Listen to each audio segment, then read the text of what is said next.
Hello friends, कैसे हैं आप सभी लोग? बड़े मज़े में ही होंगे। ठंड का मौसम भी शुरू हो गया है और आज से तो हमारी कॉलेज भी स्टार्ट हो गई है। जाने में तो बहुत आलस आती है, पर क्या करें, जाना तो पड़ेगा ही हमें। मैंने आपको कहा था आज से मेरा कॉलेज तो स्टार्ट हो गया है, तो अभी मैं घर से निकल रही हूँ कॉलेज जाने के लिए। अभी हम रास्ते में हैं, अभी हम थोड़ी देर में कॉलेज पहुँचने ही वाले हैं।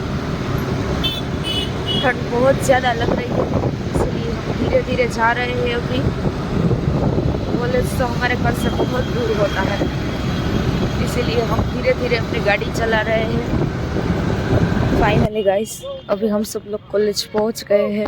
तो चलिए अब क्लास में जाके पता कर रहा है कौन से फ्रेंड्स आए हैं और कौन से फ्रेंड्स अभी नहीं आए हैं। वो बिल्डिंग देख रहे हो, वो बिल्डिंग हमारी है, उसी बिल्डिंग में हमें पढ़ना है। तो चलो अभी हम चलते हैं।